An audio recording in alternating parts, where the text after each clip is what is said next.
Humans have changed the chemistry of the atmosphere, and in particular they've changed the quantity of heat-trapping gases by increasing them through burning fossil fuels. We already know, and have done really for about 100 years, broadly, that carbon dioxide increases the greenhouse effect, and that's going to have knock-on impacts. So it's interesting how the estimates of the impact of climate change have not really changed massively over that period. It's just the models get more refined. We're able to demonstrate that the CO2 concentration in the atmosphere has increased by 40% since pre-industrial times, mostly as a result of human activities, and that the levels of carbon dioxide in the atmosphere are higher than they've been for the last 800,000 years in Earth history. Well, a few years ago, I thought that climate change was primarily an environmental issue. It was only after that that I realized it was a very important health issue as well. It's really important to understand how climate change affects health and what health professionals can do about it. The World Health Organization has found that already 150,000 people are dying because of climate change. Between 2030 and 2050, the World Health Organization expects climate change to cause approximately 250,000 deaths per year from heat stress in the elderly, malaria, diarrhea, and childhood undernutrition. It's not mostly about the deaths. Climate change will change everything. In 2009, a group of Australian medical students got very interested in this issue, and they put together a video trying to summarize what the health effects of climate change were.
Well, we expect to see direct effects of climate change on health. We're already starting to see those. So we're starting to see more severe heat waves, more extreme precipitation events, more droughts and floods. And those are things that we pretty much understand. Our major concern is that this will undermine the environmental determinants of health, the things that all human societies ultimately rely on. It's been documented that the Earth may have already warmed by almost 1 degree since pre-industrial times. And this may not sound like much, but this is quite important. As we can see, when we have a fever, a 1 degree rise can make us quite uncomfortable. Of course, the 1 degree rise is just the global average. There are some areas that are already experiencing much higher temperatures than that.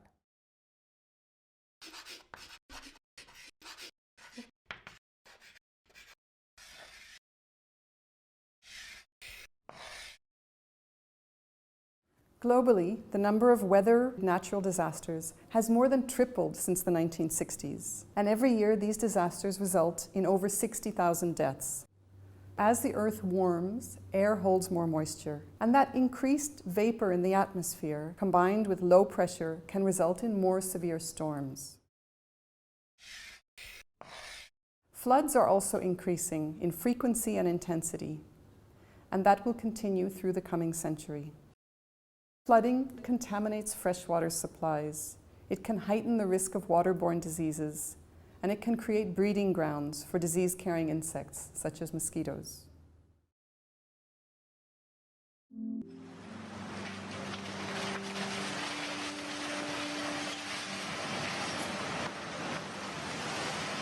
बजे से और 2 बजे रात तक जो है मूसलाधार बारिश हुई साहब। पानी इतना ज़्यादा था कि बाहर निकलना मुश्किल था।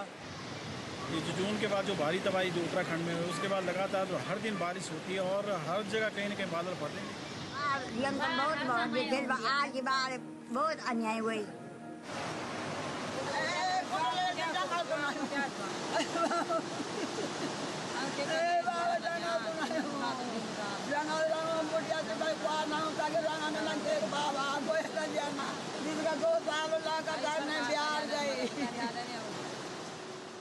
उसी में बसे थे और रात के 1 बजे एक लेडीज ने आगे सारे पल्लों को खटखटाए और जब पल्ला खटखटाए तो नींद खुली। भागो भागो भागो भागो।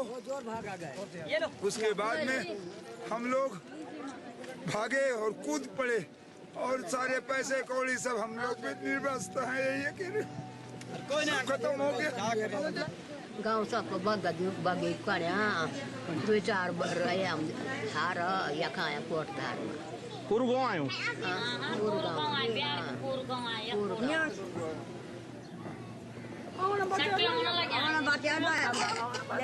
कोई ना गम तुम क्या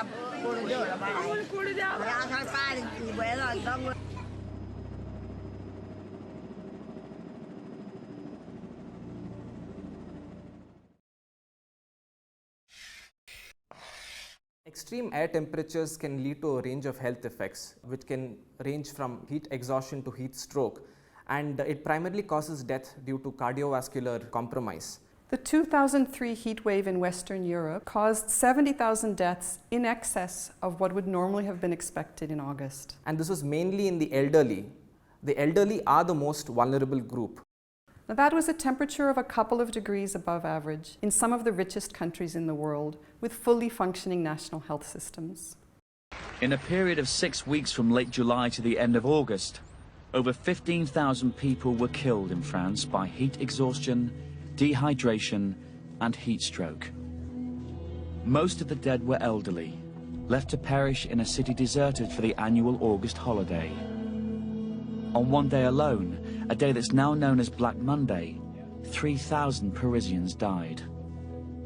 The famous Black Monday, when around 3,000 people died in Paris in one night.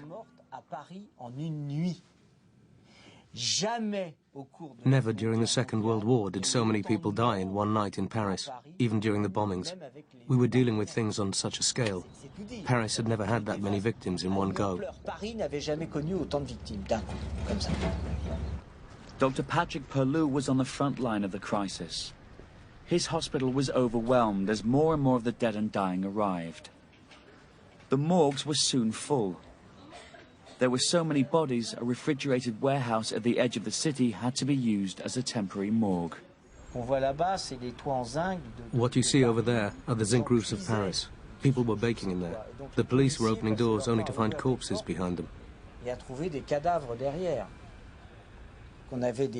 We had people absolutely everywhere, and the morgue was overflowing.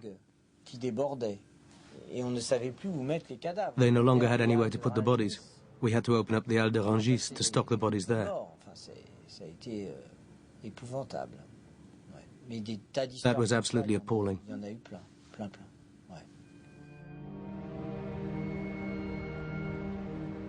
The scale of the deaths caused a huge national crisis in France. The government blamed the emergency system for being slow to react. The emergency services blamed the government for complacency. And the president blamed the citizens for abandoning their elderly relatives. The media savaged the whole political establishment. Eventually, the Surgeon General was forced to resign, and the Minister of Health was later dropped from the cabinet. Heat is a very important determinant of work productivity. In India, for example, we are an agrarian nation and most of our population is working outdoors. In hot conditions, the only way the body can manage the temperature is by sweating. We have millions of people working outdoors. So in the context of climate change, these are only going to worsen.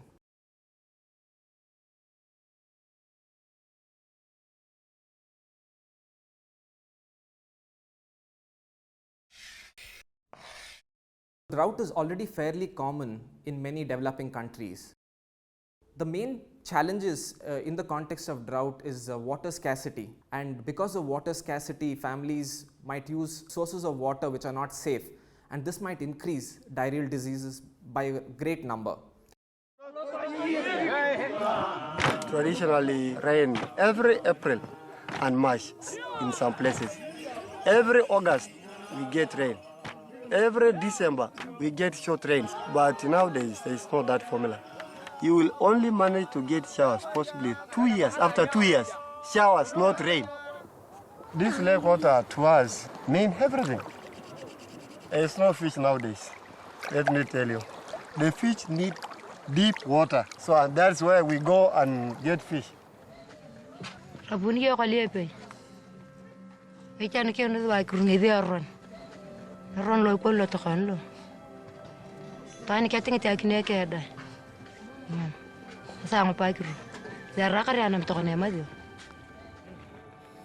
Rain drops somewhere, all of them go there, and others they don't want others to come to their side.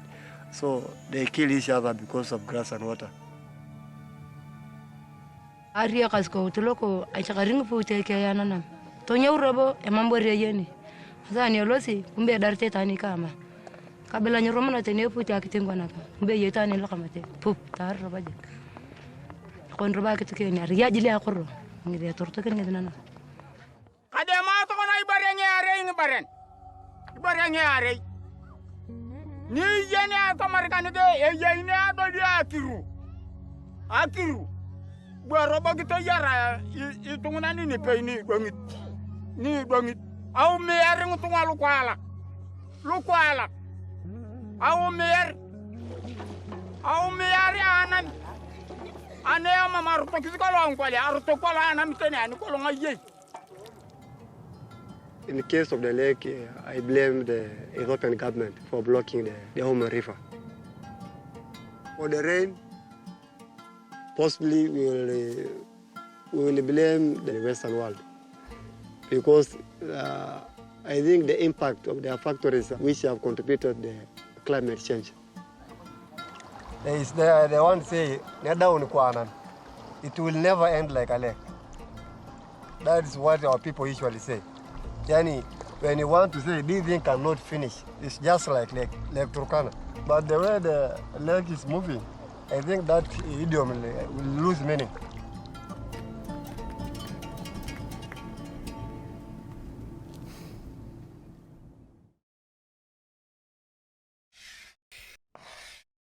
Droughts and heat waves increase the risk of wildfires. In many parts of the world, wildfires are burning across huge tracts of land. Wildfire smoke contains about 10,000 chemicals. That smoke can travel over large distances, affect people for many days and many months, primarily by irritating airways.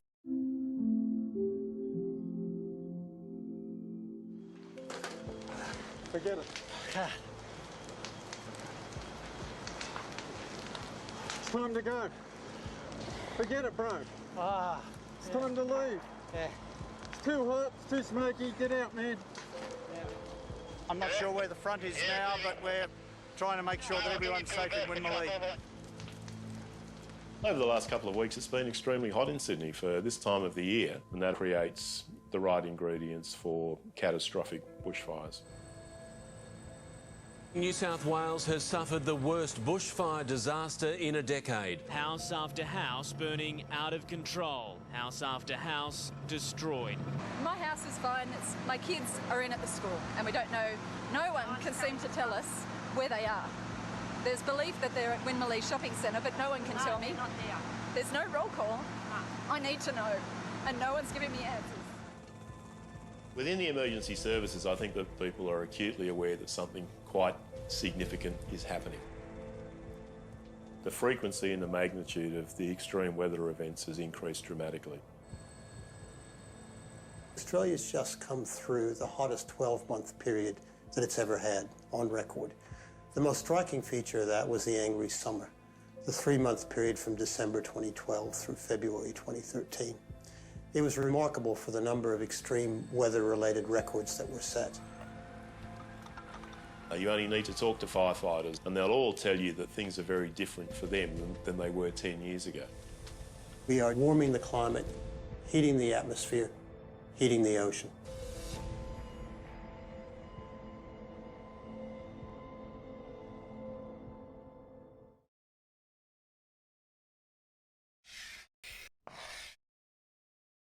Climate is already a very important determinant of the distribution of infectious diseases.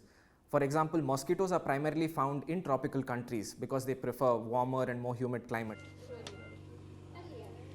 Kenya has made progress in fighting malaria. The last epidemic happened a decade ago.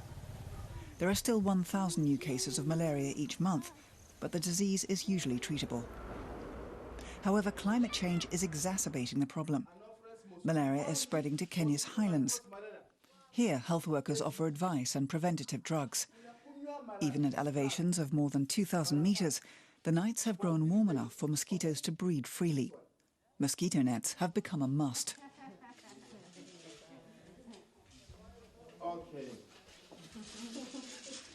Weather stations are being set up, and meteorologists are using modern technology to predict whether or not mosquitoes will be likely to multiply. Solomon Nzioka from the World Health Organization explains how it works. What we are trying to come up is a mathematical formula which can take care of all these variations, including if there was mass intervention. There is a factor that will be factored in and still be able to say how much of malaria still is expected. Air pollution is linked to climate change in many ways. More recently, air pollution is being recognized as a very important public health problem. Burning of fossil fuels causes air pollution, and burning of fossil fuels is also the primary driver of climate change. Increased air pollution leads to a range of diseases. For example, cardiovascular diseases such as stroke and heart attacks, and respiratory diseases such as asthma and chronic obstructive pulmonary disease. So burning of fossil fuels is not just about driving cars and flying in airplanes. Most of our electricity is produced by burning coal, and this is also a very important contributor to air pollution. Development, health and well-being are dependent on access to energy. So energy is very important, but the way we are producing energy is having huge costs on health. So almost 90% of air pollution related deaths occur in low and middle income countries. What happens if the glaciers that provide water to about 1 billion people melt? What happens if food production goes down? What happens in urban settlements where people are very precariously housed, don't have access to food and water? What happens to their lives in a changing climate?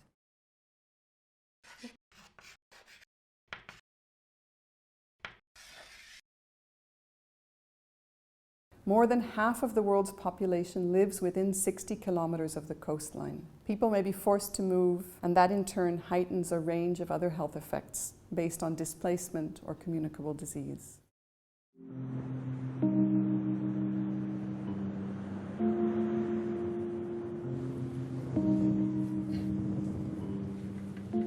About 5 years ago, the sea started coming into the room. So we were compelled to leave the place, abandon the place, and find somewhere else.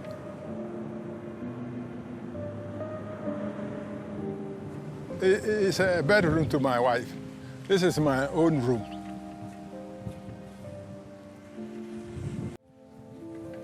I've lost my land. Everything depends on land. I've lost my land. I've lost relations who are displaced. Young men and women who should work here and make their life have all gone away.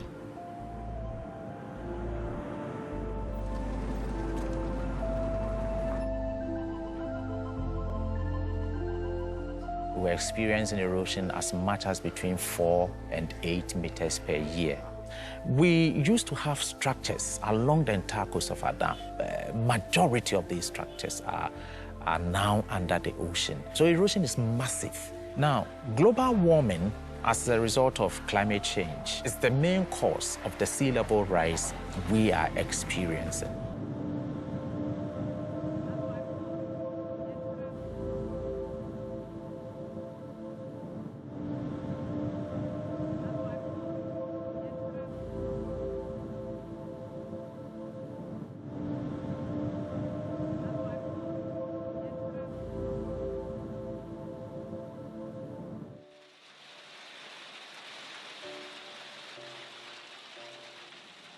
আগে আসলে আমার থেকে আমার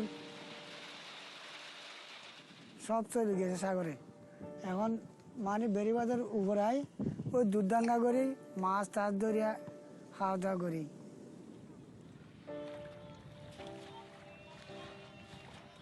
সমুদ্র মানে আর ছোটটা যেভাবে দেখিয়ে পাবে এই 91 ঘরে যে জিয়ান যারা এখন দূর মারা এড়ে ওর কুতুব দিয়া ধরে ফানি তো মানে আগত তো একটু বাড়া এখন শুরু হবে দেখতুন আর ইও তো শুরু হবে আর তো বাচ্চা ছেলে যাতে আছে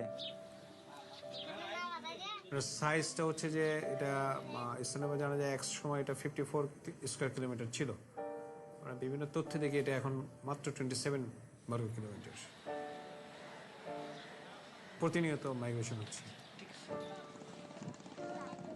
কুতুবদিয়া থেকে এসেছে এই বাস্তুচ্যুত হয়ে শুধু নদী জলবায়ু পরিবর্তনজনিত কারণে সাগরের ভাঙ্গনের কবলে পড়ে যাদের অনেক সহায় সম্পদ ছিল এখন তাদের সহায় সম্পদ বলতে কিছু নাই কুতুবদিয়া থেকে অনেক লোক বাস্তুবিটা হারিয়ে এই কক্সবাজার জেলার মধ্যে অনেক উপজেলায় প্রায় লক্ষাধিক মানুষ এখন উদ্বাস্তু হয়ে বিভিন্নভাবে তারা বসবাস করছে টাকা পয়সা যায় তো ওই সাগর ওকলে ওদিক চলাফেরা বাসাবাস করতাম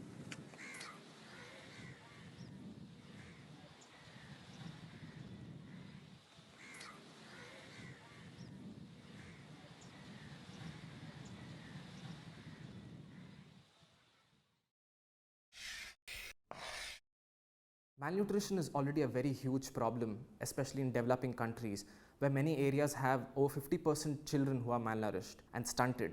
High temperatures and variable rainfall can reduce food production. The World Health Organization estimates an additional 500,000 adult deaths by 2050. But we're also starting to see the early evidence of the impacts of climate change on things like agricultural yields or water security. And the concerns that we have is that over time, those impacts are only going to get worse. It's only going to lead to more water insecurity, to greater problems for agricultural yields and so on. Climate change is completely altering how food supply chains work. It's going to be the fundamental effects on food yields, on fresh water flows, things that are the life support system.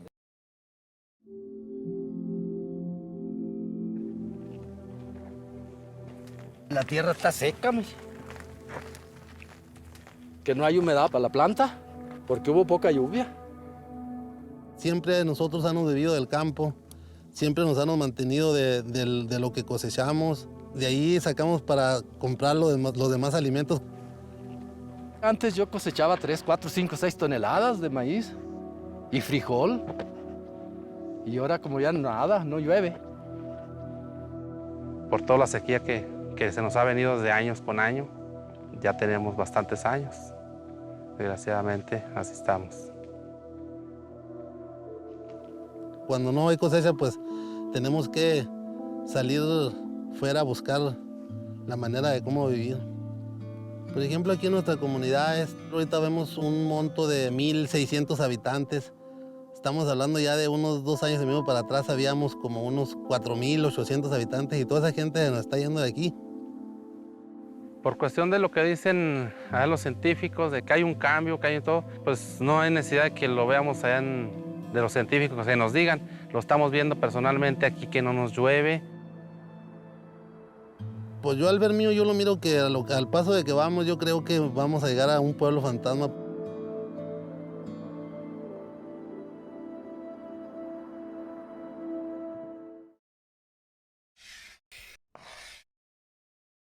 Poverty is a key determinant of health, affecting infectious diseases, chronic diseases, and also access to health systems. Climate change can increase poverty through many mechanisms, such as it affects livelihoods, it forces migration, and also increases healthcare costs. Living at the margin of society and being highly exposed, like living in a floodplain or being homeless, makes people vulnerable to climate change, not a flood or a drought or heat stress per se. So it's about these inequalities that exist in every society, both in the North and the South, that make people vulnerable. And often they're associated to gender, to age, well-being, health, class, race, ethnicity. and whether or not people have access to resources and a stake in decision-making processes. The real concern for us, the bottom line of that, is the impacts on human health, and particularly the most vulnerable populations in the world that are already struggling with climate-sensitive infectious diseases or food insecurity or water insecurity. Where we have health inequalities already, pre-existing conditions will be exacerbated by climate change. We stand to lose globally some of the progress that we have made on health inequalities because of climate change.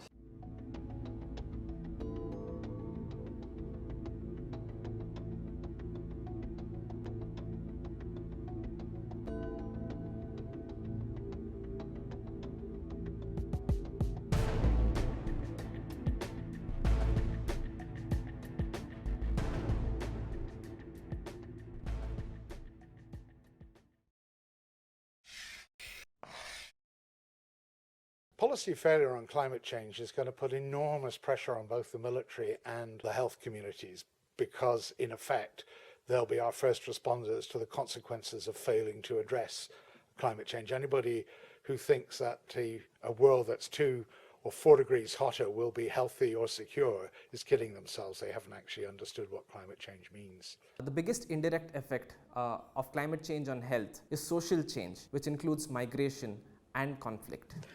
Well, we in the military organization operate across the whole of the world. We need to understand the environment in which we're going to be operating, and we need to understand the political, environmental and other stressors that might actually precipitate conflict in the future.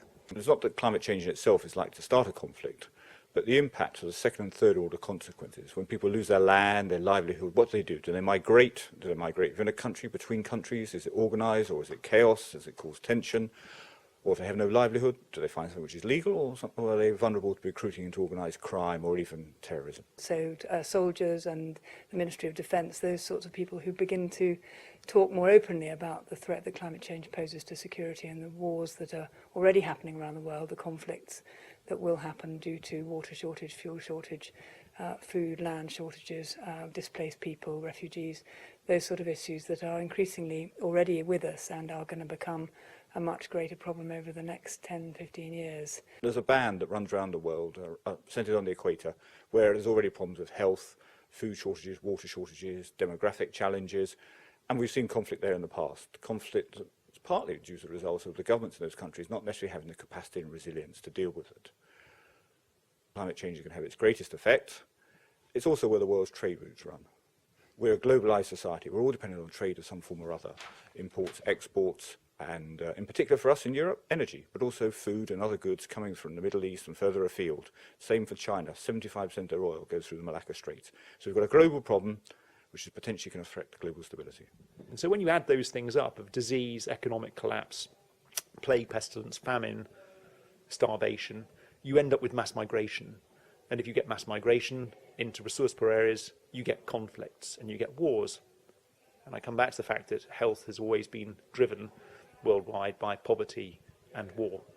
And in the end, that's what's going to be the most rapid ramping up, I think, impacts on health in the coming few years. If there are food shortages or resource shortages, those powerful nations that have military might will, in the end, when pushed, defend the interests of their societies using whatever means at their disposal. Many of the areas of the world which are suffering from serious health problems, serious security problems, serious climate change problems are the same. All of us are at risk because we live in such a tightly connected world. For too long, I think climate change has been framed as an issue that affects economies or affects polar bears. The military security part is a key piece of the jigsaw. So climate change affects health on many levels and in many ways. There are direct effects, there are indirect effects, there are short-term effects, and there are long-term effects. The most important thing is that we don't know a lot of what the health effects will be. So it's very important for health professionals to stay educated, be aware of what's happening, and think about the possible knock-on effects related to weather, related to food, related to migration, and related to conflict.